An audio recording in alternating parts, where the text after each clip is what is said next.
¿Se ve la presentación? Sí, se ve. Perfecto.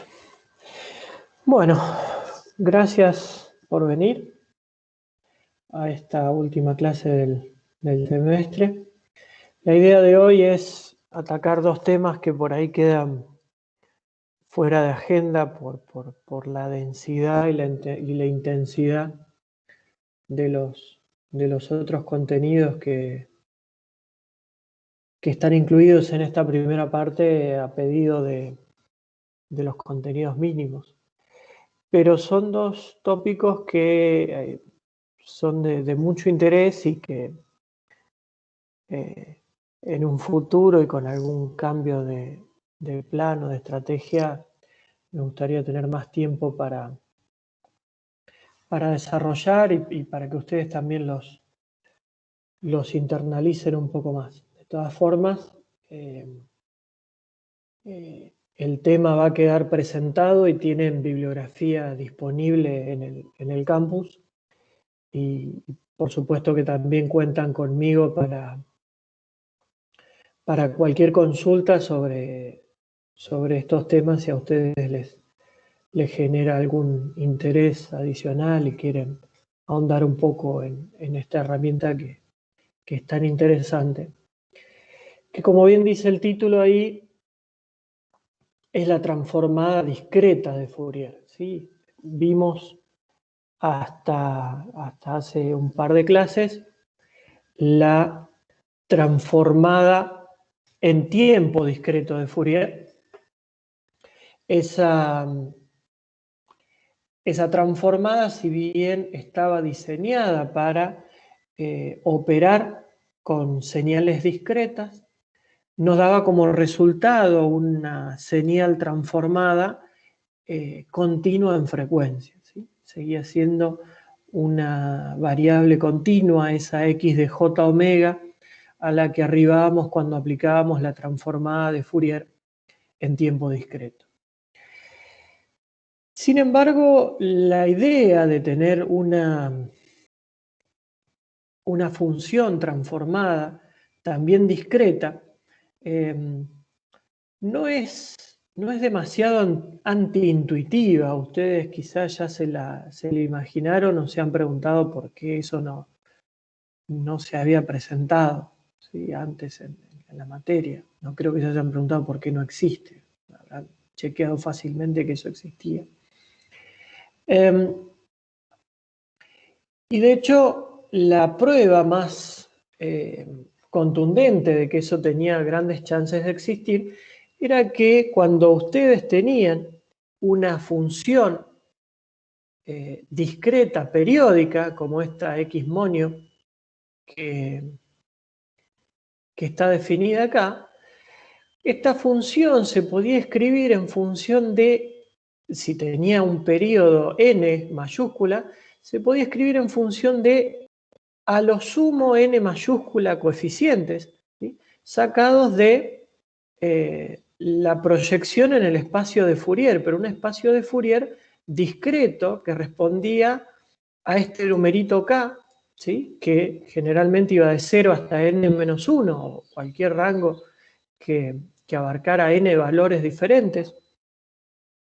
Esos coeficientes a sub k se calculaban proyectando esa señal discreta sobre este espacio de exponenciales complejas, discretas, ¿sí? Tanto en el tiempo como en frecuencia, ¿sí?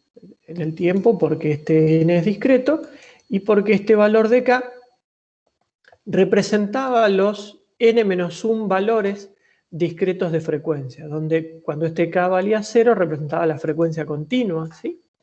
Es decir, e a la 0, o sea 1, y esa frecuencia iba aumentando, como ustedes se acordarán, ¿sí? Los armónicos iban aumentando en frecuencia hasta llegar al valor máximo que era n sobre 2, y ahí de nuevo la frecuencia empezaba a disminuir, ¿sí? Pero con un cambio de fase de las señales, ¿sí? Hasta que llegábamos de nuevo a n-1,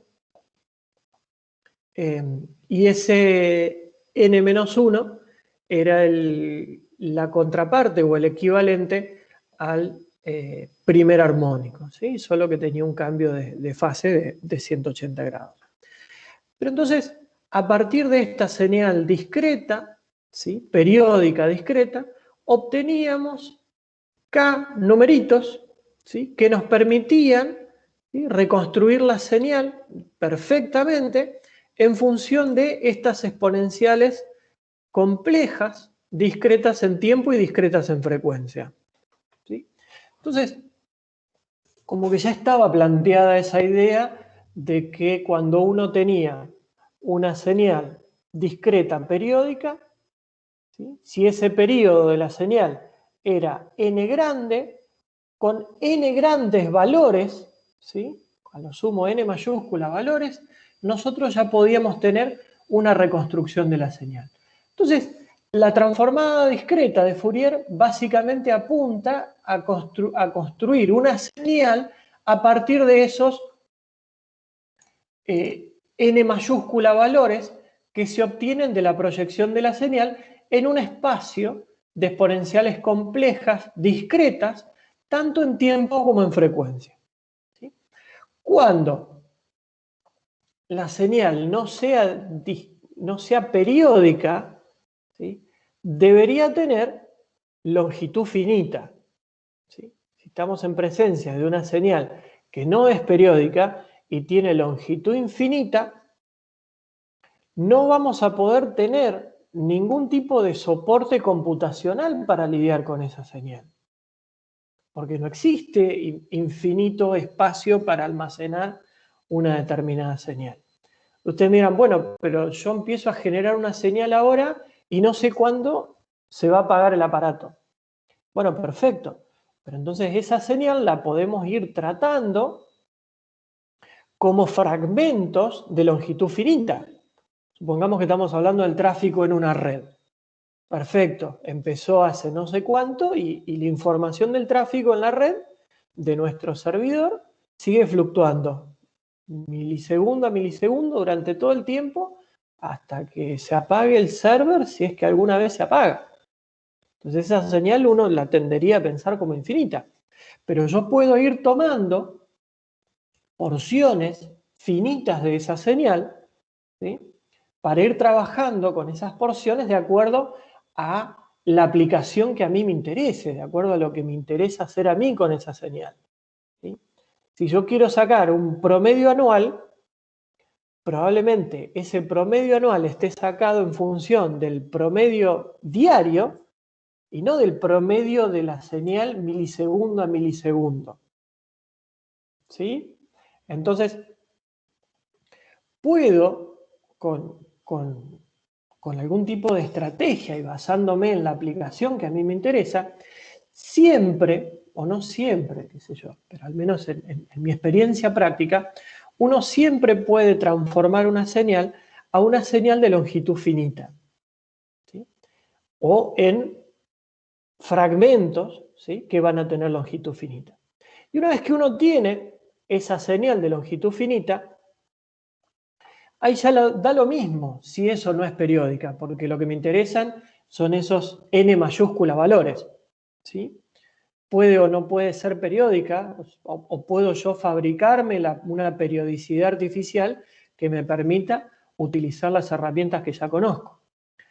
Pero lo interesante es contar con una señal que sea de duración finita y que esa duración sea n mayúscula, de manera que podamos tener n mayúscula numeritos a sub k, ¿sí? Desde a sub 0 hasta sub n menos 1, que me permitan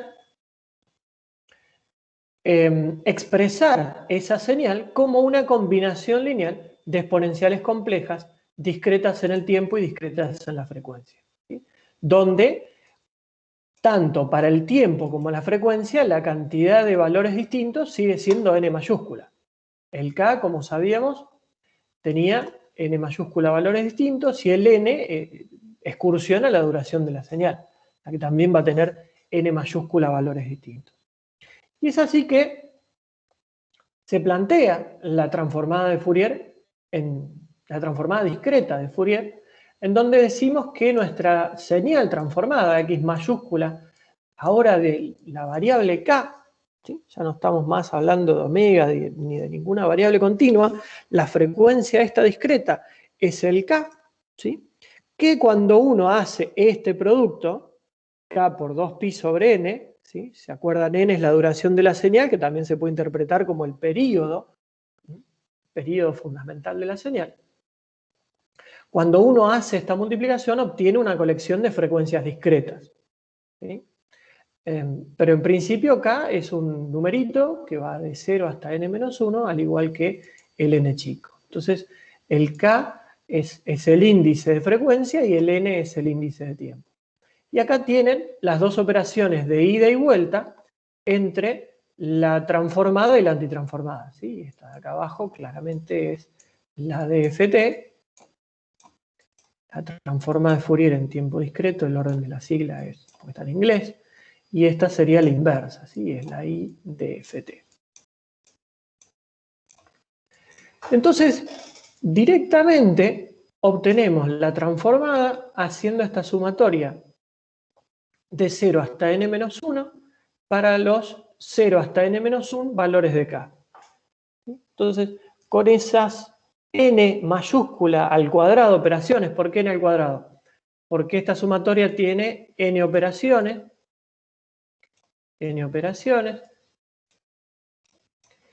y x de k va a estar definido desde k igual a 0 hasta n-1, o sea que va a tener n valores. Entonces, para n valores de k, necesito hacer n operaciones para cada uno. Entonces, el costo de esta transformada es de n cuadrado, ¿sí? Este es el costo. Es la cantidad de operaciones que me va a llevar calcular esa transformada discreta de Fourier. ¿Sí? Profe, N valores, sí. es n cuadrado porque, digamos, porque en cada iteración tengo que calcular el valor de x de n y luego calcular además la multiplicación, digamos. ¿O por qué? Más o menos. Para un valor de k, tenés que hacer n sumas. Esta n sumas que dice acá. Para un valor de k. ¿Sí? Para un valor de k son n sumas. Pero tenés n valores distintos para k. ¿Se entiende? Sí, sí. Tenés que calcular x0, x1, x2 hasta xn-1. O sea, tenés que calcular n valores. Y cada uno de esos valores te implica hacer n sumas. ¿Sí? No estoy contando el producto porque en realidad se cuenta como un AXPI, digamos. ¿Saben lo que es un AXPI? A por X plus, la P es de plus, más Y. ¿Sí? Entonces, esto es un acumulador en donde ustedes multiplican A por X, ¿sí? Y le suman a lo que ya tenían. ¿Sí? O sea, son n AXPIs.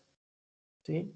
Si ustedes cuentan las multiplicaciones y la sumatoria y las cuentan separadas, pueden tener una idea más elevada del costo, pero en el ideal, y basándonos en la infraestructura informática que tenemos, que ya está preparada para hacer este tipo de operaciones, ¿sí?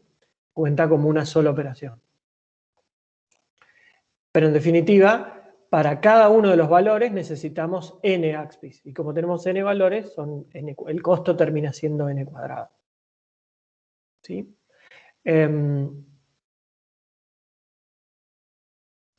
Después vamos a ver que el segundo costo, ese del n, se puede llegar a reducir si uno directamente hace la operación vectorial, ¿sí? Pero lo importante, bueno, ahora lo voy a seguir discutiendo respecto de eso y vamos a seguir hablando de costo. Pero en principio queda claro por qué en esta versión primitiva de la transformada el costo es n cuadrado.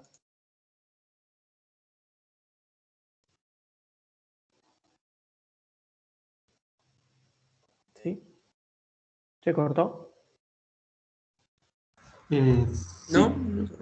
¿No? ¿Quedó claro entonces? Sí. Bien.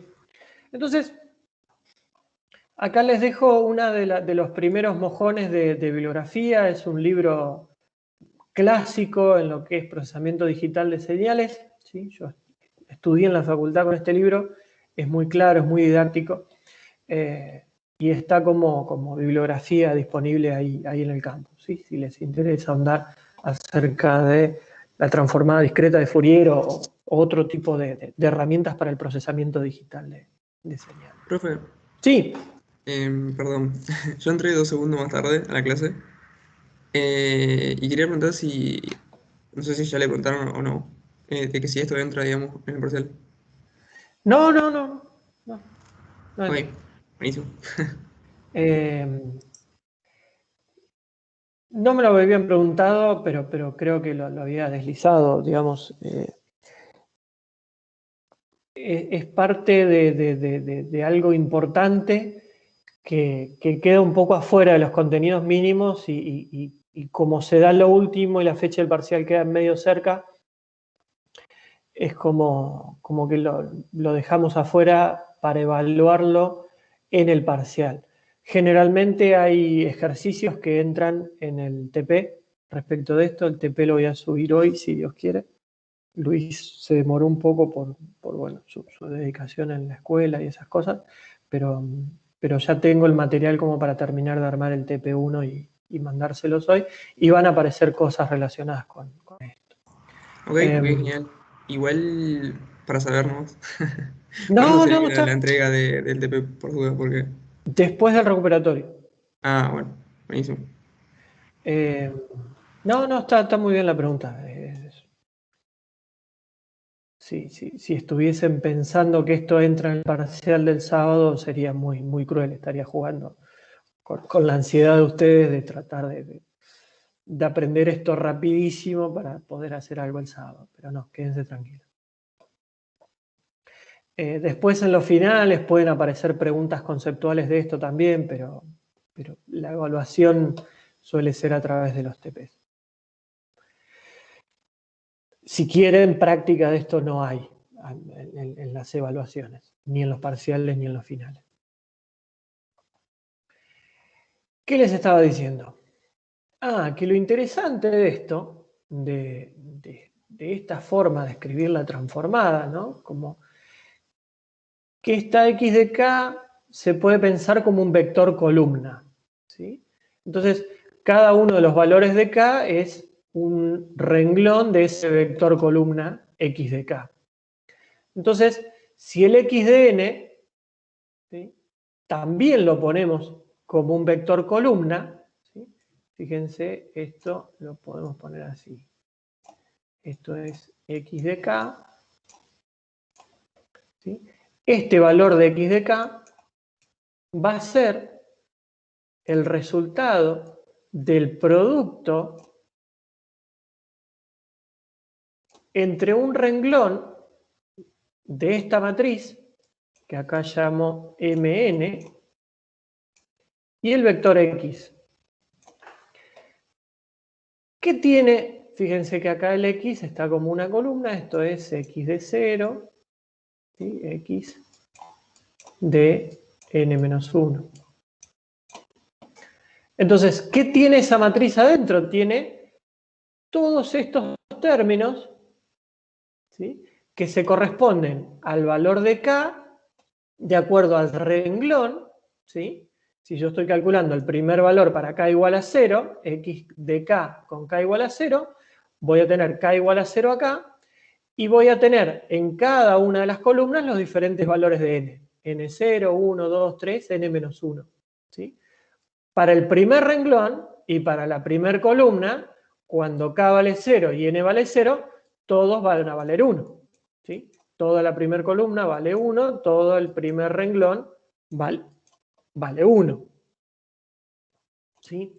Ya cuando me empiezo a meter acá dentro de la matriz y el k y el n ya no valen 0, van a tener distintos valores.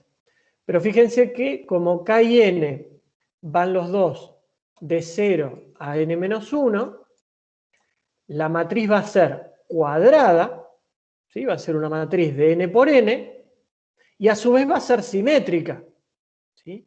Porque los renglones y las columnas vienen dados por valores de k y n, ¿sí?, que como ustedes ven son perfectamente intercambiables, ¿sí? Esto es un producto, el n puede ir acá, el k puede ir acá. Da lo mismo e a la menos jk 2pi por n sobre n, cuando k vale 1 y n vale 2, que cuando K vale 2 y N vale 1. ¿Sí? Por lo tanto, esta matriz Mn de Kn es cuadrada, ¿sí? Es cuadrada de N por N y es simétrica. Es cuadrada, es simétrica y el primer renglón y la primera columna valen todos unos. ¿Sí? Pero en definitiva, ensamblar esta matriz me va a permitir calcular la transformada o la transformada inversa, ¿sí? La transformada o la transformada inversa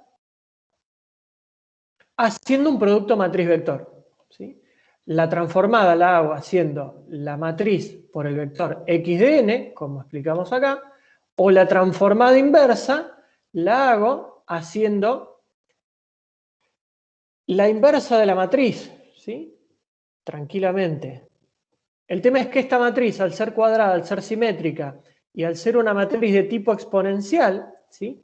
La inversa de la matriz es la recíproca de cada uno de los componentes. Eso se demuestra con bastante dificultad, pero se demuestra. O lo pueden ver directamente acá, ¿sí?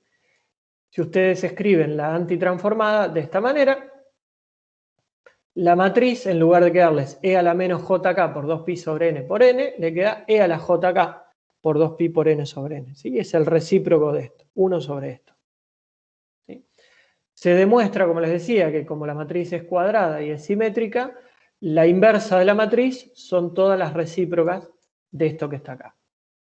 Entonces, tampoco es que tengo que invertir la matriz usando un algoritmo que puede llegar a ser muy caro. Vamos a ver en el segundo semestre que invertir una matriz es realmente caro. Pero en definitiva, ¿sí? Tanto para la transformada como para la antitransformada, puedo construir una matriz y a través de un producto matriz-vector, ¿sí? Hacerme con el vector transformada o el vector antitransformada, sin mayores dificultades. Y como les decía, fíjense que acá hay una implementación mía de la transformada de Fourier, de la transformada discreta de Fourier, a la que bauticé DFT slow. ¿Sí? Ya vamos a ver por qué esta es slow y por qué hay otra que no es slow. Entonces, lo único que hago es ensamblar esta matriz, algo que tampoco es muy recomendable hacer por el costo, eso lo vamos a ver también el semestre que viene. Pero para vectores chicos, esto no genera grandes problemas. Entonces, directamente ensamblo la matriz y lo que exporto como resultado es el producto matriz-vector, ¿sí? Entre esa matriz que acabo de ensamblar y el vector entrada. ¿Sí? Entonces, fíjense que este algoritmo tiene como interesante dos líneas, ¿sí? En realidad construyo el vector n, ¿sí?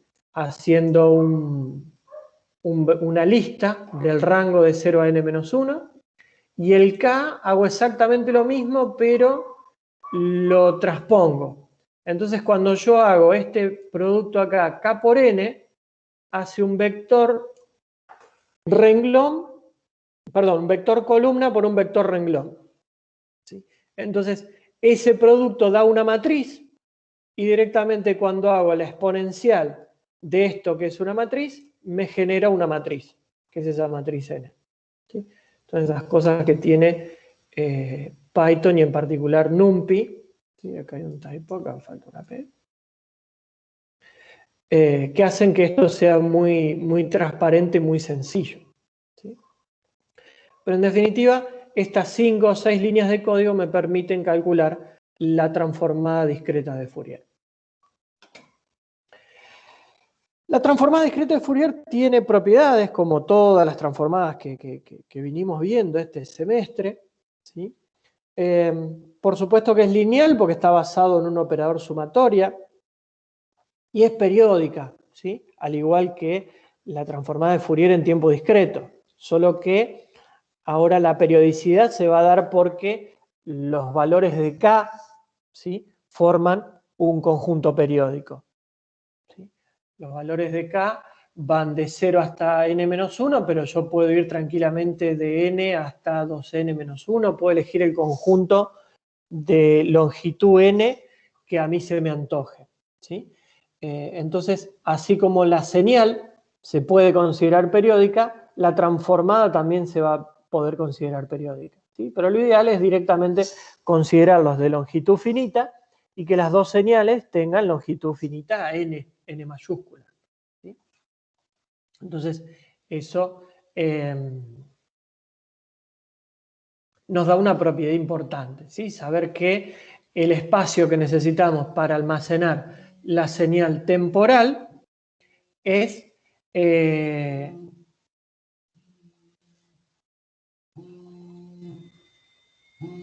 perdón un segundo.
¿Se escucha ahí? Hola. Sí, profe. Sí, se escucha. Mil disculpas. Un accidente doméstico sin consecuencias graves.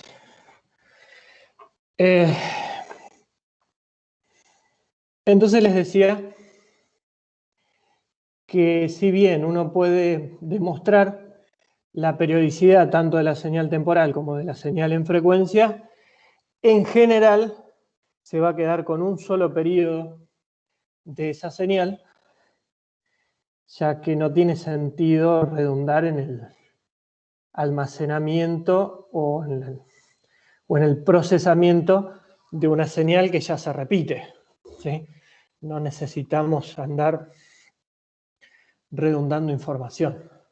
Nos quedamos con un solo periodo y sabemos que ya tenemos toda la información. Lo mismo para la parte frecuencial, ¿sí?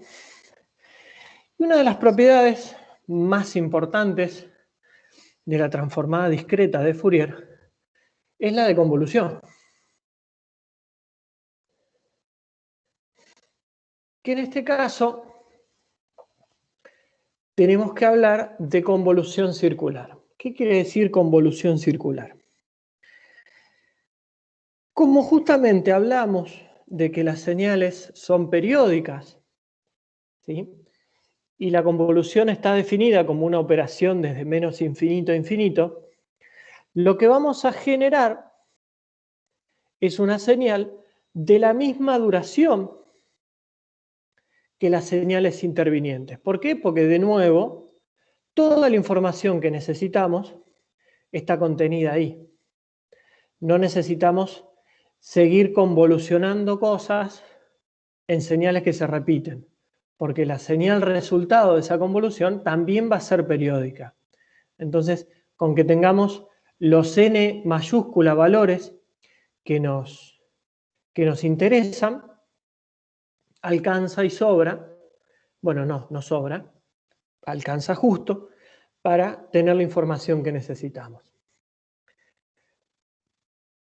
Y así la transformada discreta de Fourier tiene la misma propiedad que tenían las otras transformadas. Es decir, que si yo tengo una convolución en el dominio temporal, voy a tener en el dominio frecuencial un producto, ¿sí?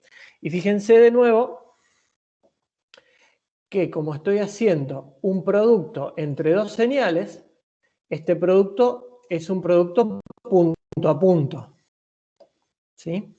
Entonces, de alguna manera, este producto va a tener la misma longitud que tengan las señales X1 y X2. ¿Qué pasa si alguna de las señales X1 o X2 es más corta que la otra? Bueno, eso es muy sencillo. Le agrego ceros, antes, después, un poco antes, un poco después, da lo mismo, pero le agrego ceros para que tengan el mismo tamaño y ese producto se pueda realizar.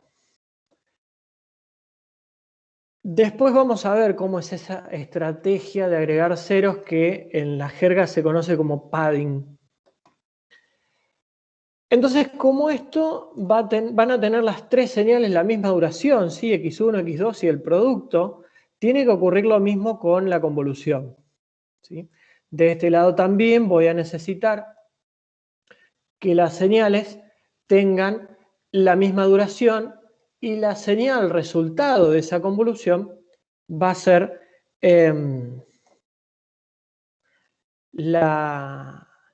una señal, una tercera señal, X3 se llamaba, en algún lado está, que va a tener la misma duración. Fíjense, acá hay un ejemplo. Tengo dos señales muy sencillas, muy cortitas, X1 y X2. Voy a hacer la convolución entre X1 y X2. Entonces, para eso me creo mi X2 estrella, que es la inversión, ¿sí?, de X2. ¿Por qué? A ver. Si uno define la convolución de esta manera, ¿sí?, tengo una sumatoria restringida a n de x1 de k por x2 de n menos k, ¿sí? Si ustedes se acuerdan, el hecho de tener x2 de n menos k implica que a x2 hay que invertirla porque la variable que me va a interesar adentro de la sumatoria es la de k. Yo voy a tener x2 de menos k, ¿sí?, cuando n valga 0. Después lo voy a ir corriendo.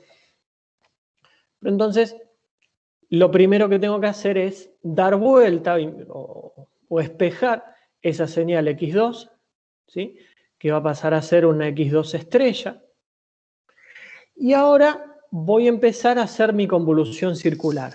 Cuando ustedes hacían la convolución en 1D, cuando la señal pasaba, pasaba, ¿sí?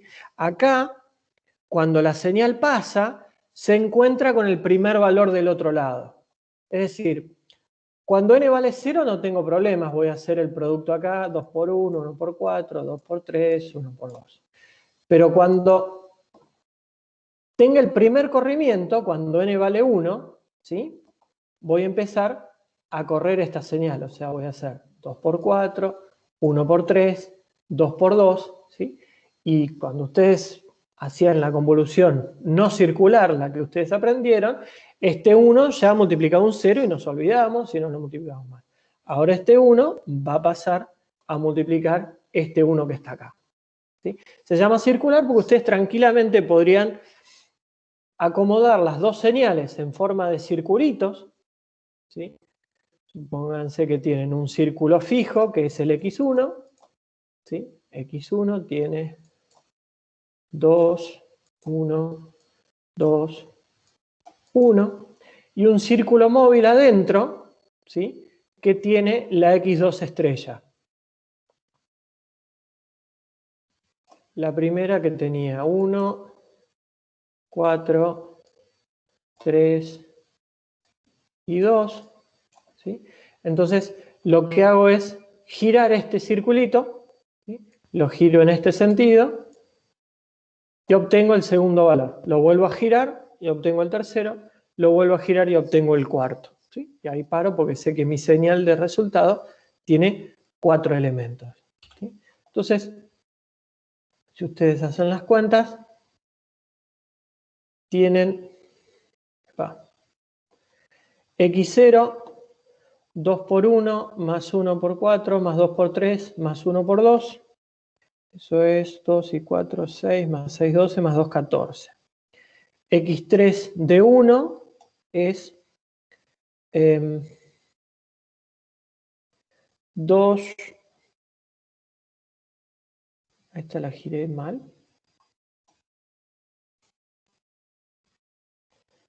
Esto sería 2 por 4 más 1 por 3 más 2 por 2. Ah, está bien. Está girado el orden de la de abajo. 2 por 4 más 1 por 3. ¿Sí? 2 por 4 más 1 por 3. Más 2 por 2 más 1 por 1. Eso es 2 por 2, 4 y 1, 5. Más 8, 13 y 3, 16. Y así, el x en 2 vuelve a dar 14 y el x en 3 vuelve a dar 16, porque esta señal tiene ese tipo de comportamiento periódico, ¿sí? Entonces, la convolución también va a tener ese mismo periodo. Entonces, la x3 de n, ¿sí?, da 14, 16, 14, 16. Verificamos, dice ahí, vamos a aprovechar este gran descubrimiento que es el Teams vía web y vamos a ir a un terminal.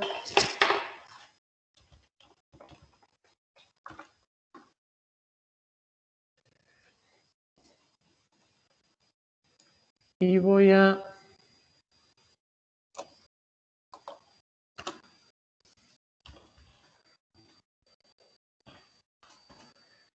importar esto.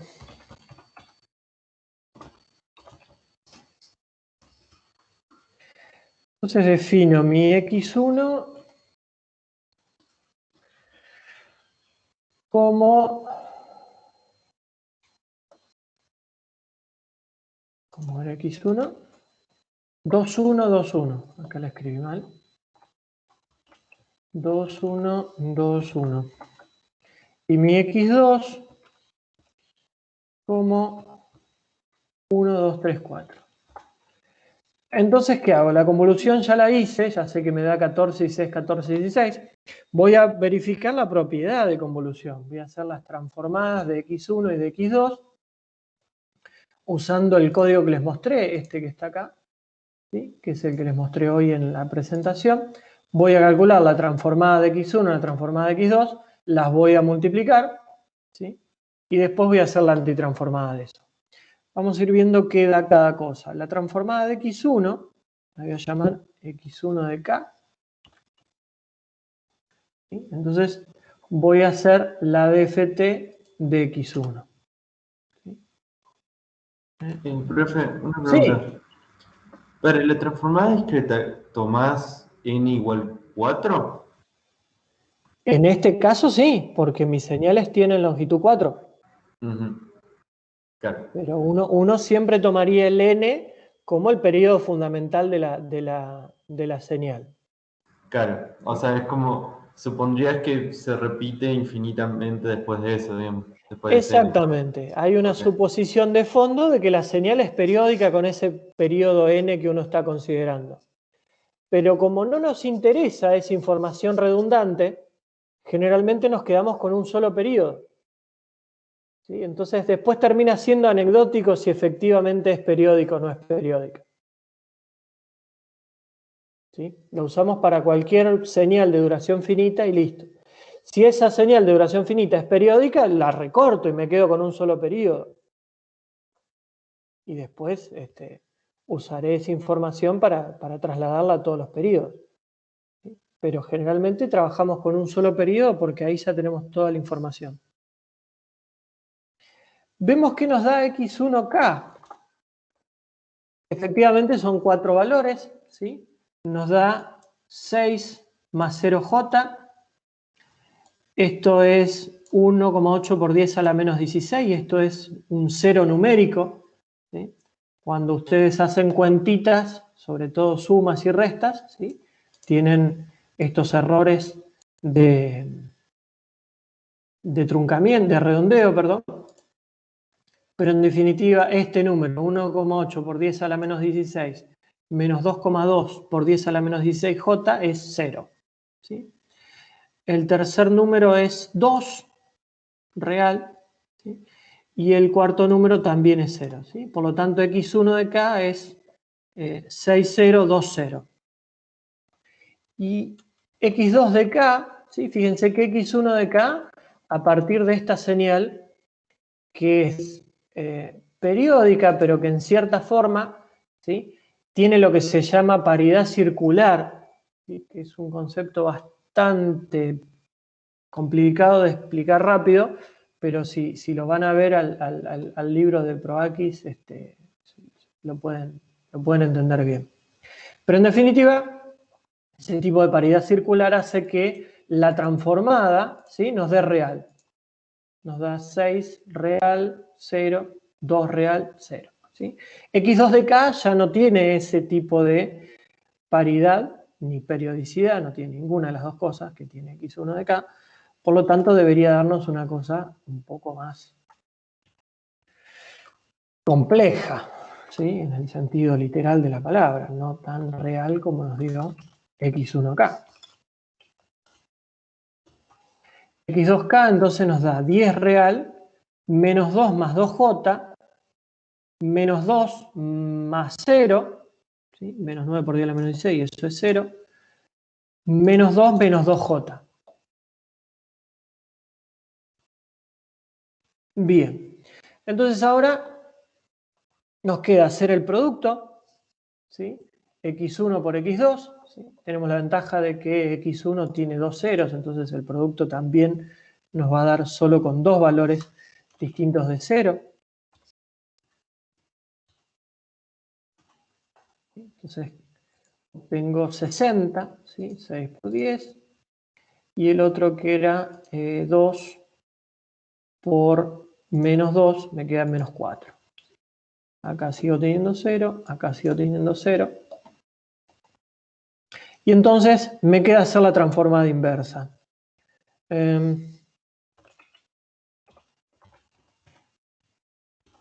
Transformada inversa es low de x1k por x2k. Y obtengo 14 menos 2 por 10 a la menos 16j, o sea que esto es 14. 16 más 1 por 10 a la menos 15, o sea que esto es 16. 14 y 16. ¿Sí?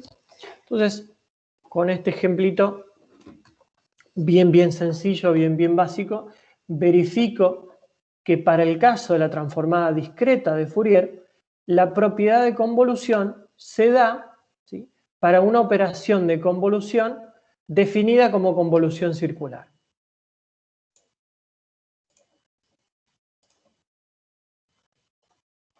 Y ahí están, bueno, los numeritos que calculamos recién. Como les decía, esas implementaciones de tipo producto matriz vector, ensamblando la matriz M completa, ¿sí?, la describí ahí en mi código como slow. ¿Por qué? Porque la transformada discreta de Fourier, en la versión más utilizada a lo largo y a lo ancho del mundo, se conoce como transformada rápida de Fourier. ¿Sí? Transformada rápida de Fourier, FFT, de su sigla en inglés, de Fast Fourier Transform. Como dice ahí, de acuerdo a no me acuerdo qué sociedad de computación, ¿sí?, es uno de los 10 algoritmos, ¿sí?, más importantes de la historia. Concuerdo rotundamente con esa gente. Me tendría que acordar quién lo dijo por primera vez. Está en este paper de Daniel Rockmore, que también tienen en la bibliografía, ¿sí?, tiene un título muy pintoresco. La transformada rápida de Fourier, un algoritmo que puede usar toda la familia. Y de hecho lo usa toda la familia, solo que no toda la familia es consciente de estarla usando en los momentos en que la usa. La transformada rápida de Fourier revolucionó todas las herramientas de tipo frecuencial para herramientas discretas, porque no solamente es más rápida, como la palabra lo dice, sino que es mucho más precisa. Es más precisa porque reduce la cantidad de operaciones tipo AXPIS, ¿sí? Y con eso reducimos la cantidad de errores de redondeo, ¿sí? Ustedes vieron hoy, tuvimos que hacer una especie de ejercicio de abstracción para decidir que un número por 10 a la menos 15 o por 10 a la menos 16 era efectivamente 0. Pero si uno sigue almacenando y operando con esos números van a ir creciendo y va a empezar a haber errores a partir del arrastre y la propagación de ese tipo de errores numéricos, ¿sí? Entonces, al tener menos operaciones, la transformada rápida de Fourier es mucho más precisa. Y a partir, bueno, del desarrollo de la transformada rápida de Fourier, que tuvo como varios algoritmos computacionales del siglo XX, como dos etapas. Una etapa donde fue formulada en lápiz y papel, y la comunidad se dedicó a ignorarlos por completo porque no existía infraestructura informática para ponerlos a prueba en ese momento. Y después, cuando las estructuras informáticas empezaron a estar disponibles, a fines de los 60, principios de los 70, estos algoritmos empezaron a adquirir la relevancia que efectivamente tienen. Y a partir de ahí, como bien dice en el tercer punto, se aplicaron, por supuesto, en filtrado, ¿no? En filtrado de imágenes, en compresión de información, también en cifrado, todo lo que implica procesamiento de archivos multimedia, tipo imagen, sonido, videos, ¿sí? Uso de datos científicos, para métodos espectrales en resolución de ecuaciones diferenciales. Eso también generó como una especie de revolución en los métodos numéricos para resolver ecuaciones diferenciales. Y también, como dice ahí, para un montón de cosas que nos sirve cuando uno tiene una herramienta, no me acuerdo bien cómo decía la frase, pero cuando uno tira un martillo todos los problemas parecen un clavo. Entonces, la gente empezó a usar la transformada rápida de Fourier para absolutamente todo, incluso para cosas donde no servía o era muy ineficiente, o ya había herramientas disponibles que habían demostrado ser mejores o más eficientes que la transformada rápida de Fourier, ¿sí? Pero la gente la usó y la usó mucho y se sigue usando, y es uno de los algoritmos más presentes en todas las implementaciones de lo que tiene que ver sobre todo con trabajo en señales discretas, ¿sí? Señales de interés físico sobre todo, ¿sí? Entonces, este algoritmo basa en ir descomponiendo esa matriz gigantesca en cuadrantes, ¿sí? En cuadrantes pares y cuadrantes impares, ¿sí? Es una especie de divide y conquista, ¿sí? Es una especie de algoritmo que se podría encuadrar ahí, y tiene una versión recursiva, ¿sí? Que genera un aprovechamiento muy poderoso de los registros y de la memoria, ¿sí?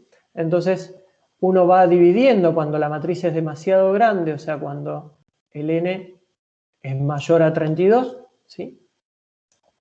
Va dividiendo entre una componente par de la matriz y una componente impar, ¿sí? Y va agregando un factor, ¿sí? De escala para esas partes, ¿sí? Y después llama, ¿sí? Recursivamente a las diferentes partes, ¿sí? Es un algoritmo que es muy sencillo de implementar, es muy potente, ¿sí? Pero, tenía que tener algún pero, basa su eficiencia en tener tamaños de matrices, o sea, longitudes de señal, ¿sí? En potencias enteras de 2. De nuevo, suena a ridículo tener que pensar siempre una señal como una potencia entera de 2. Pero no tanto porque, de nuevo, a nuestra señal le podemos agregar ceros. Esos ceros que agreguemos no van a generar costo computacional extra, ¿sí? Si lo hacemos a lo pavote, pueden generar algún tipo de costo de almacenamiento en memoria, pero podemos hacerlo también de manera un poco más inteligente y no generar ningún tipo de overhead por esos ceros que estamos agregando, ¿sí? Pero eso permite que uno pueda ir dividiendo esa matriz en cuadrantes, ¿sí? Siempre a la mitad, ¿sí? Una mitad par, una mitad impar, una mitad par, una mitad impar. Entonces, para que esa división sea siempre entera, necesitamos que originalmente esa matriz tenga tamaño compatible con una potencia entera de 2, ¿sí? Es la única restricción que tiene. Pero eso lo hace extremadamente potente. Se puede vectorizar, acá también pueden ver una implementación vectorial, ¿sí? También bastante más sencilla, ¿sí? En vez del concatenate, que es bastante lento, en NumPy que estoy usando acá, directamente acá hago un VStack, ¿sí? Pongo una columna al lado de la otra y listo. Pero en definitiva el algoritmo es más o menos lo mismo, ¿sí? En realidad este no es recursivo, ¿sí? Este directamente entra en un while y tiene la recursión de las divisiones directamente ahí adentro. Cualquiera de las dos implementaciones es válida y tienen rendimientos bastante comparables. Hablando de eso, podríamos probar qué rendimiento tienen, ¿sí? Creo que esas estaban implementadas acá. Tengo la DFT, tengo la FFT vectorizada, tengo la FFT recursiva y puedo probar también la implementación de la FFT nativa de NumPy, ¿sí? Entonces me voy a crear un vector.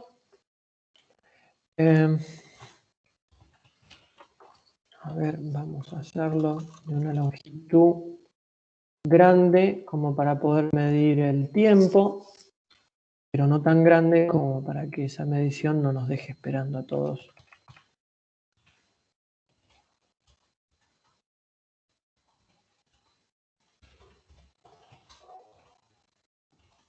Vamos a probar con 100. Entonces, voy a probar con mi DFT slow.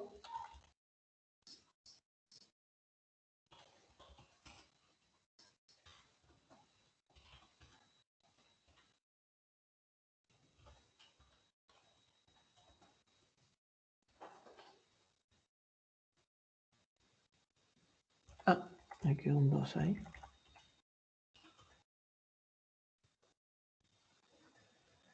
A ver. 996 microsegundos. Capaz que tengamos que hacer el X un poquitín más grande.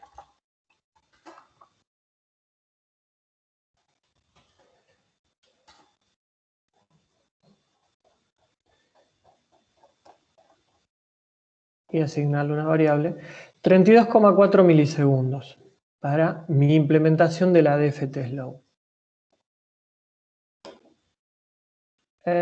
Vamos a hacer la FFT, que está acá.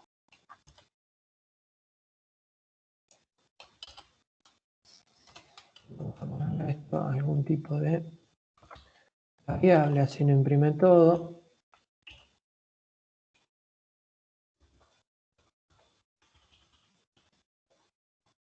¿Cuánto habíamos dicho? 34 milisegundos. Fíjense que acá me chilla porque tiene que ser una potencia de 2. Al final todo lo que les dije no lo hice. Vamos a definir un X de nuevo. Esto vamos a decir que es 1024.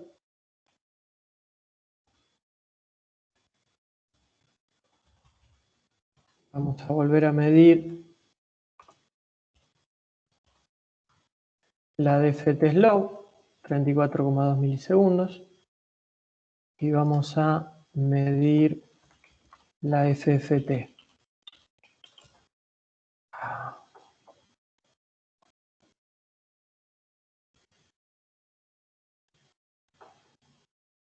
Esto no estaba en los planes. Ah, me mató el cambio de versión de Python. Bien.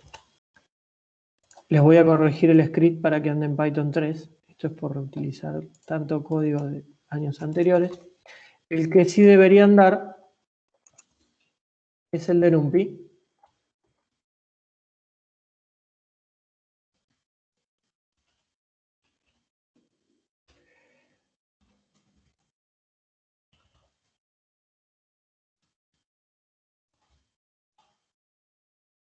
Ah, va con mayúscula. 115 milisegundos. Contra mi implementación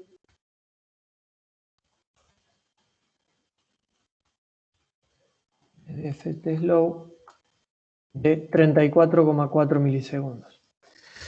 Si ustedes dividen eso, 34,4 por 1000, así lo dejamos en microsegundos, dividido 115, ¿sí? Entre una implementación y otra, para un vector bastante chiquitito, ¿sí? De 1024, la diferencia de eficiencia entre un algoritmo y el otro es de 300 veces. ¿Sí? Ahí se ve por qué es revolucionario. Claramente 300 veces entre 115 microsegundos y 34 milisegundos parece un chiste, pero 300 veces entre un día y 300 días, créanme que es mucha plata. ¿Sí? Entonces, por ese lado tenemos una evaluación del costo de la transformada rápida de Fourier respecto de la implementación tradicional. Me tendría que ir apurando un poco.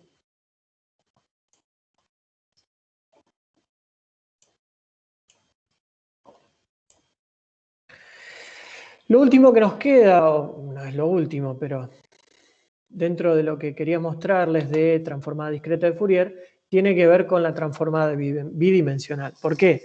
Y porque el 90% de las aplicaciones de la transformada rápida de Fourier tiene que ver con el procesamiento de imágenes. Y las imágenes son señales bidimensionales. Y ahí el costo, ¿sí?, ya no es de el orden de n cuadrado para una implementación tradicional, como veíamos, sino del orden de n a la cuarta. ¿Por qué del orden del n a la cuarta? Fíjense, ustedes acá tienen lo que vimos hasta ahora como la implementación de la transformada discreta de Fourier en 1D.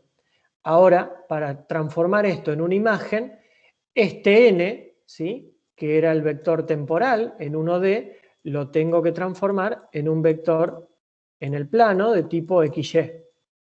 ¿Sí? Siguen siendo discretos, ¿sí?, pero ahora n, en lugar de ser n grande valores, ¿sí?, son n cuadrado valores. Supongamos que la imagen es cuadrada, ¿sí? Tiene n valores a lo ancho y n valores a lo alto, por lo tanto, la cantidad de combinaciones posibles entre x y y es n cuadrado. Y lo mismo va a ocurrir para K, ¿sí? K va a tener dos índices frecuenciales, ¿sí?, que generalmente se llaman W y Z, depende del libro que consulten, pero acá los vamos a poner como W y Z. Entonces, esta matriz, que originalmente se definía con 2 coeficientes, ahora se va a definir con 4 coeficientes. 2 valores para acá y 2 valores para n. ¿Sí? De manera que esa estructura que queda, ¿sí?, esa estructura que queda, m de xy, ¿sí?, la otra era una m de n, k, ¿sí?, tenía renglones para n, columnas para k. Ahora tengo XY, W y Z. Y tengo renglones y columnas. ¿Y qué hago con las otras dos? Bueno, de hecho, la representación de esta entidad matemática no se puede pensar en el espacio. ¿Por qué? Porque tiene 4 dimensiones. ¿Sí? Es un tensor de orden 4. ¿Qué sería un tensor de orden 4? Piensen que una matriz, por ejemplo, es un tensor de orden 2, porque tiene dos variables para recorrer esa matriz. Un vector es un tensor de orden 1 y un escalar es un tensor de orden 0. Un tensor de orden 3 podría ser un cubo en el espacio, donde uno tiene 3 índices para ir recorriendo ese cubo, ¿sí? Ese cubo se forma con tajadas de matrices, ¿sí? Uno pone una matriz atrás de la otra y forma un cubo, ¿sí? Si uno agarra, si pudiera, ¿no?, pensarlo en algún tipo de espacio tetradimensional, uno agarra esos cubos y los va poniendo como tajadas y forma un tensor de orden 4. Ese tensor de orden 4, uno entra con un valor de X, un valor de Y, un valor de omega, un valor de Z, y le devuelve el escalar que hay en ese lugar, ¿sí? Entonces, el costo de hacer este producto matriz-tensor, ¿sí?, es elevadísimo. Es elevadísimo. Esto sale recontra remil caro.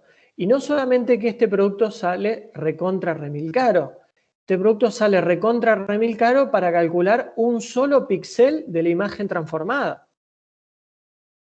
Entonces, esto que sale carísimo, me sale carísimo para cada uno de los píxeles. Yo esto lo tengo que hacer, si la imagen es cuadrada, n cuadrado veces. ¿Sí? O sea, tengo que hacer n cuadrado veces algo que es recontra caro, ¿sí? Entonces, si no hubiese existido la transformada rápida de Fourier, pensar en una transformada discreta de Fourier para las imágenes con las que contamos hoy en día, ¿sí?, ni hablar de HD, 4K, lo que ustedes quieran. Imagínense, de hecho lo hemos preguntado en varios exámenes para que ustedes se hagan una idea, la cantidad de escalares que implica ensamblar este tensor para una imagen en 4K. ¿Sí? Entonces, esto es inabordable si no fuera porque contamos con la transformada rápida de Fourier. Y es una de las herramientas que está presente todo el tiempo cuando ustedes, por ejemplo, aplican filtros en imágenes, ya sea en Instagram, en donde sea, Photoshop o lo que usen. Por último, ¿sí?, bueno, acá tengo una ultra slow que pueden usarla después para calcular la diferencia de rendimiento entre esta ultra slow y la FFT que trae implementada NumPy en su biblioteca. Y lo último que queda es volver o retomar el tema de la convolución circular para imágenes o para señales 2D. Acá también hay otro librito más que interesante, que es el libro de González y Gutz, que es de procesamiento digital de imágenes, ¿sí?, en donde tienen muy bien desarrollado este tema, pero me limité a sacarles un gráfico, ¿sí? Fíjense, la convolución entre dos imágenes se va a definir de esta forma, ¿sí? Una sumatoria con una variable S restringida a n y otra variable t restringida a n, ¿sí? Es una doble sumatoria de la imagen, ¿sí?, multiplicada por la otra imagen invertida, ¿sí? Tengo menos S y menos t. Y existe otra operación que se utiliza mucho en lo que es reconocimiento de patrones, ¿sí?, que es la operación de correlación. La operación de correlación tiene la ventaja de darme valores máximos cuando dos señales se parecen muchísimo, ¿sí? Es como un producto interno entre dos señales, ¿sí? Pero acá la definimos como correlación y fíjense que es igual que la convolución, solo que no se invierte la imagen, ¿sí? Si A y B son iguales, esta correlación va a tener un máximo, ¿sí? Cuando A y B sean distintos, va a ir decreciendo. Pero entonces, ¿cómo es este tema de la convolución? Fíjense, tengo la imagen original, que es una delta, centrada en un mapa de 5×5, ¿sí? Y tengo una imagen, ¿sí?, que es este arreglo de 3×3, ¿sí?, este kernel chiquitito, 1, 2, 3, 4, 5, 6, 7, 8, 9. La convolución o la correlación entre esta imagen y esta otra arranca cuando uno, ¿sí?, hace el primer producto, ¿sí?, que va a implicar el producto de este 9, ¿sí?, con este 0 de acá. En el caso de la correlación, si uno lo rota para hacer la convolución, va a ser el 1 este, porque uno va a tener la matriz rotada, como está acá, ¿sí? Entonces el primer número que tiene en la esquina superior izquierda es el 1, ¿sí? Entonces la convolución se arranca a partir de que el 1 entra en contacto con este 0. ¿Sí? Pero si el 1 entra en contacto con este 0, yo necesito dos valores más hacia arriba y hacia la izquierda para contemplar el resto de la matriz, ¿sí? Y así como agrego dos valores arriba y a la izquierda, ¿sí?, los voy a tener que agregar en toda esta franja, en toda esta franja, en toda esta franja y en toda esta franja, ¿sí?, para poder ir trasladando la matriz de 3×3, ¿sí?, y hacer la convolución con la señal, ¿sí? Eso, fíjense que ese pad es lo que se conoce como padding, es decir, agregar ceros para que el tamaño de las señales sea compatible. Esto que me queda entre las franjas es mi señal original, que tiene 5×5. Entonces ustedes, ¿sí?, en cada valor, ¿sí?, por ejemplo, a los fines de calcular este valor en la matriz, ¿sí?, este que está acá, ¿sí?, hacen todo ese producto. Como todo eso es 0, no va a pasar nada. El primer valor que va a ser distinto de 0 va a ser cuando este 1, ¿sí?, perdón, cuando este 1 se solape con este 1. ¿Sí? Cuando ese 1 se solape con este 1, el centro de mi imagen va a estar acá.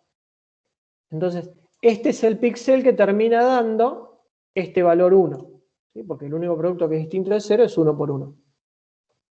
Después, este valor de acá es cuando el 5 esté acá, por lo tanto, el 1 queda multiplicado por el 2, ¿sí?, y así aparece este 2, y de manera que cuando uno hace la convolución completa, aparece ni más ni menos que la imagen original. ¿Por qué? Porque hicimos la convolución contra una delta, en definitiva. Este 1 en el medio de todos esos ceros es una delta. Convoluciono esta imagen con esa delta, obtengo de nuevo la imagen.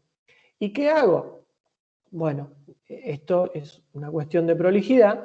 Como de entrada yo tenía esta imagen que era de 5×5, a mi resultado lo voy a volver a cropear, ¿sí? Así como hice el pad agregándole ceros, ahora lo cropeo, ¿sí?, lo corto y le saco los ceros que le agregué. Le saco las dos filas y las dos columnas, arriba, abajo, a la derecha y a la izquierda.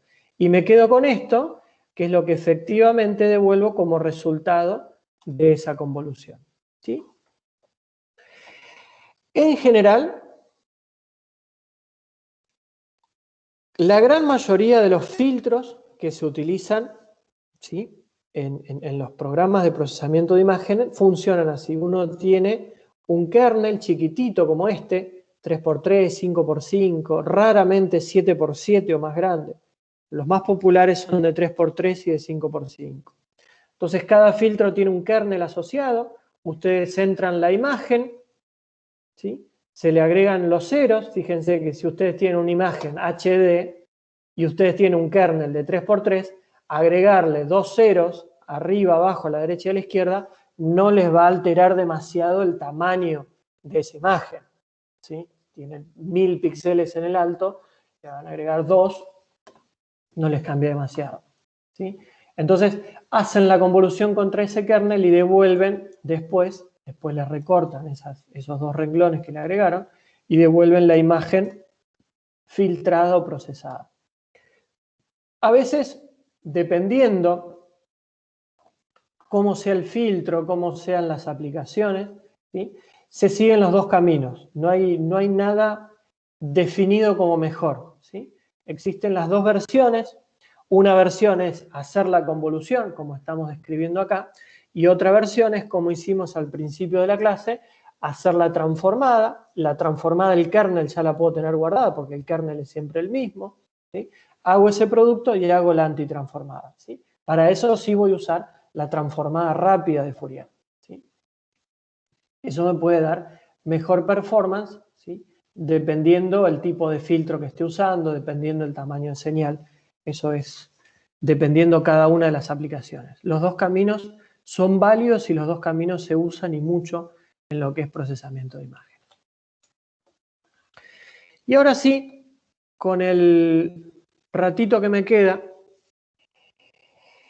les voy a hablar del último tema. Esto es cortito y lo van a entender fácil, pero a los que vayan a cursar o estén cursando comunicaciones, les puede resultar útil.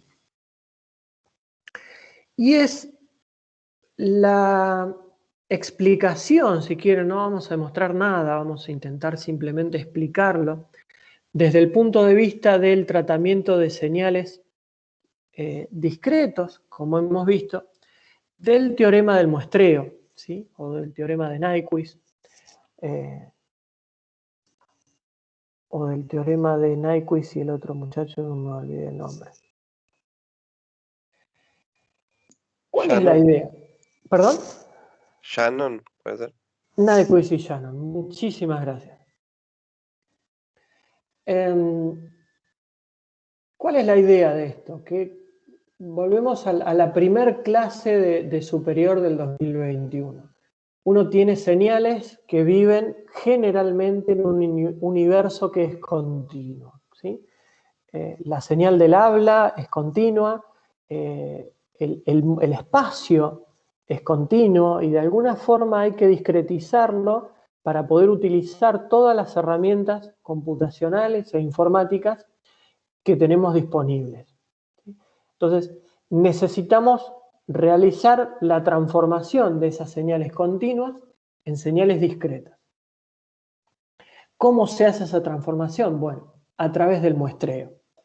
¿Qué es el muestreo? Si ustedes tienen acá esa señal continua que viene del mundo, ¿sí? Que viene de la práctica x de t, lo que vamos a hacer es multiplicarla por un tren de pulsos que vamos a llamar p de t, de manera que el resultado sea una señal muestreada.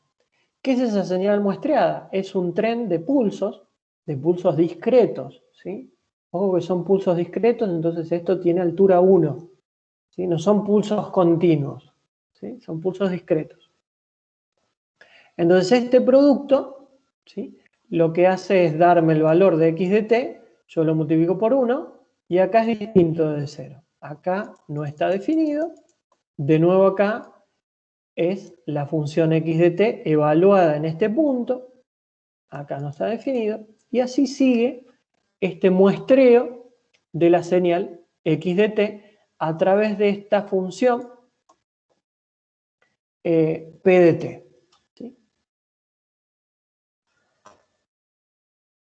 Entonces, voy a definir mi x muestreada, mi xp de t. Fíjense, esta es una triquiñuela acá, está entre corchetes y tiene variable tiempo. ¿Sí? ¿Pero por qué? Porque es el producto de estas dos señales. Una señal continua, que es la señal original, y una señal discreta, que es ese tren de pulsos. ¿Sí? Ese tren de pulsos lo defino como esta combinación lineal acá. ¿Sí? Son pulsos desplazados, ¿sí? Un intervalo regular de tiempo. ¿Sí? Esta distancia que tengo de acá a acá es la misma que la que tengo de acá a acá, ¿sí? Y es la misma que la que tengo de acá a acá, ¿sí? Y es este T mayúscula, ¿sí? Ese T mayúscula lo vamos a llamar período de muestreo. Entonces, esa función P, ¿sí? Es esa colección de deltas separadas, ¿sí? Ese espacio uniforme, ¿sí? Que llamamos período de muestreo T. Y por supuesto que vamos a definir la frecuencia de muestreo, ¿sí? Como siempre hemos definido nuestras frecuencias en función de periodos, 2pi sobre ese periodo T. Entonces, ahora necesitamos recuperar tres conceptos que son potentes, que son importantes y que yo supongo que ustedes todavía tendrán en la cabeza. Por un lado, la propiedad de multiplicación, ¿sí? Definimos nuestra X muestreada como el producto entre la señal original y el tren de pulsos. De manera que la transformada de nuestra señal muestreada va a ser la convolución, ¿sí?, entre la transformada de la señal original y la transformada del tren de pulsos. ¿Sí? Ese tren de pulsos es una señal periódica, ¿sí? Por lo tanto, su transformada va a estar dada en función de sus coeficientes de Fourier. Pero los coeficientes de Fourier de una delta directamente valen 1. ¿Sí? Por lo tanto, la transformada del tren de impulsos es también un tren de impulsos. ¿Sí? Solo que esos impulsos van a estar separados, ¿sí? Como es la función transformada, la separación va a estar dada en función de este valor omega s, que es la frecuencia de sampleo, que es la frecuencia de muestreo. ¿Sí? Entonces, la transformada de ese tren de impulsos, como les dije, como es una señal periódica, está basada en una combinación lineal de un tren de impulsos de los coeficientes de Fourier, pero los coeficientes de Fourier valen 1. Entonces, directamente, la transformada de ese tren de impulsos es un tren de impulsos. Acá hay un factor que todos ya saben de dónde sale. Y por último, tenemos que recordar, que esto recién lo vimos, ¿qué es lo que da la convolución entre una señal y un impulso desplazado? ¿Sí? Si uno convoluciona una señal con un impulso, en el origen obtiene una señal idéntica a la que puso como entrada de esa convolución. Si uno hace la convolución contra un impulso desplazado, lo que obtiene es la función, ¿sí?, idéntica si quieren, pero desplazada el mismo valor que estaba desplazada ese impulso delta. ¿Sí? Insisto, son 3 conceptos que son importantes, pero ya a esta altura los deberían tener muy bien aceitados. Entonces, sabiendo esas 3 cosas, vamos a intentar ver gráficamente qué es lo que nos da esa operación de muestreo. ¿Sí? La transformada de la función muestreada, ¿sí?, es la transformada de la función, ¿sí?, muestreada a través de ese tren de impulso. ¿Sí? Pero esto no está tan claro de ver como se puede ver gráficamente a continuación. Entonces, teníamos una x de t por la p de t, y esto era la función transformada xp.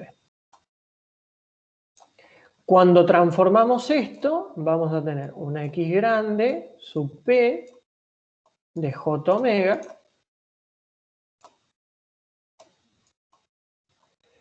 una x de j omega, que es la transformada de x de t, y la transformada del tren de impulsos, ¿sí?, es decir, la p de j omega. Entonces, vamos a suponer que nuestra función x de t, me faltó el convolucionador acá. Vamos a suponer que nuestra x de t de alguna forma está acotada en frecuencia, ¿sí?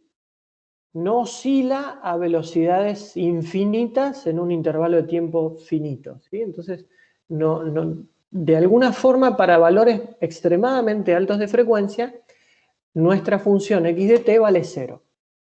¿Sí? De alguna forma, en frecuencia, nuestra señal x de t está acotada. Entonces, la transformada de x de t, es decir, x de j omega, da alguna señal que, bueno, acá se pone como un triangulito a los fines didácticos, pero podría dar cualquier cosa, ¿sí?, siempre y cuando, ¿sí?, para omega tendiendo a menos infinito y a infinito dé 0. ¿Sí? Podría ser un triangulito, podría ser una cosa. No, así no. Eso no es una función.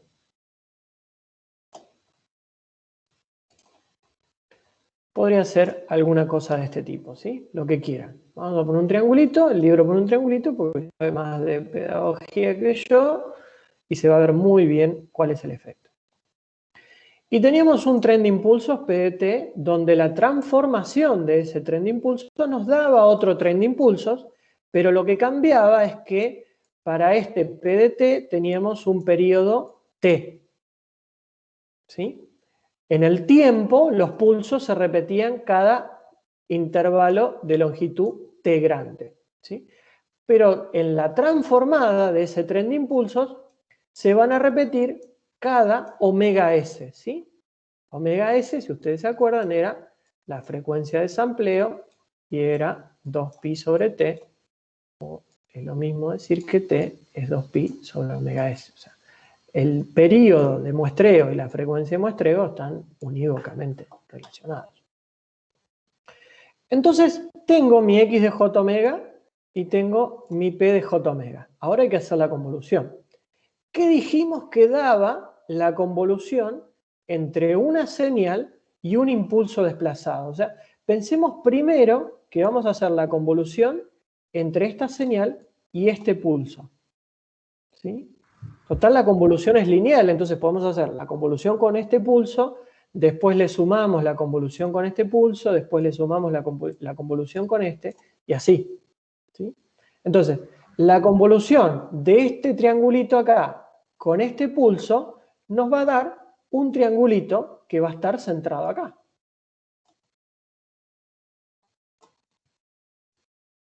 Ahora, ¿qué va a pasar? ¿Sí? Cuando yo convolucione este triangulito con este triangulito. El espacio que hay de acá a acá, ¿sí?, es omega S, la frecuencia de sampleo. Pero mi función x de j omega tiene un ancho de banda, ese acotamiento en frecuencia del que hablábamos hoy, ¿sí?, tiene un ancho de banda omega m. Entonces, ¿qué pasa? Si omega m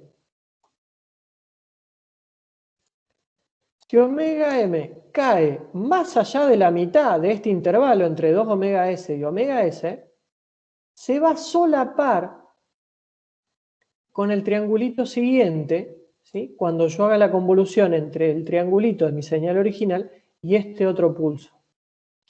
Entonces, cuando yo sume esos dos triangulitos, lo que voy a obtener, ¿sí?, es algo así.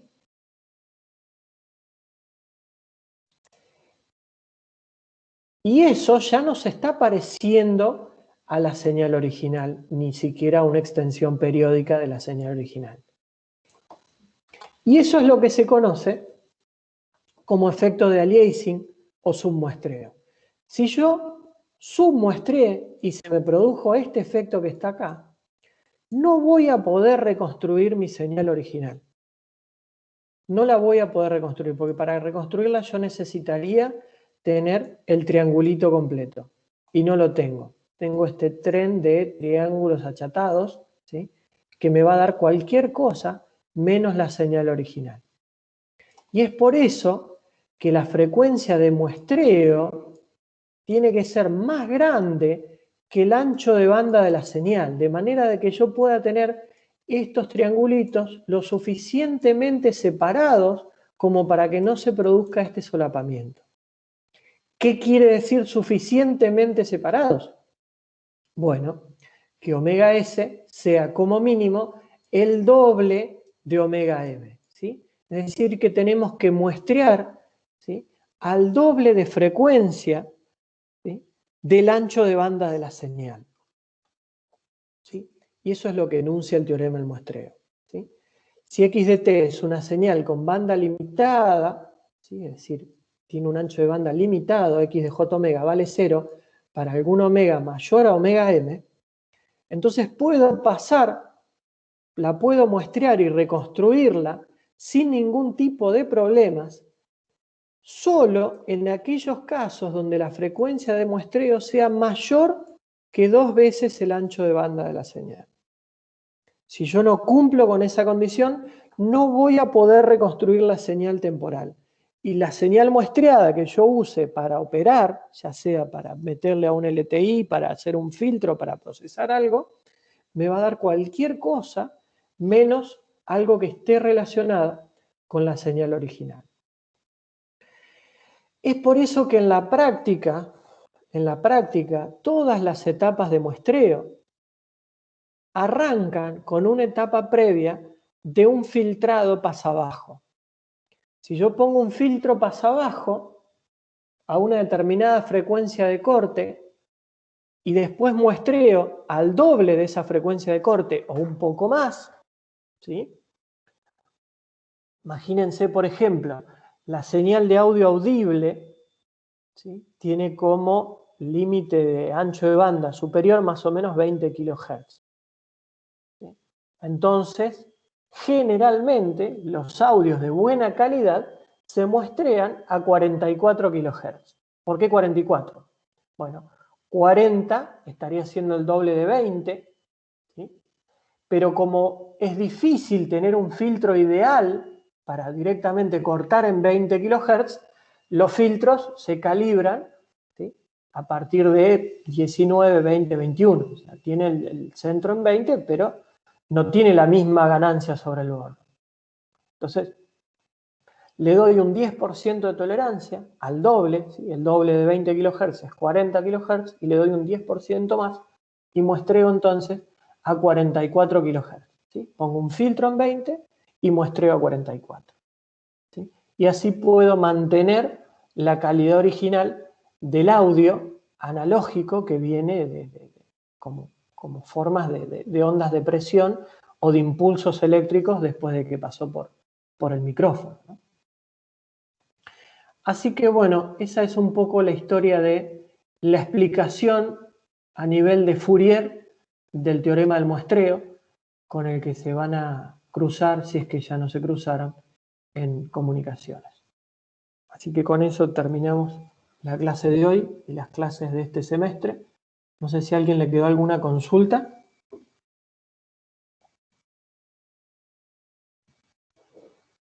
Bien. Respecto a estos temas, no, profe. Bueno. Entonces, ¿quieren cortamos acá?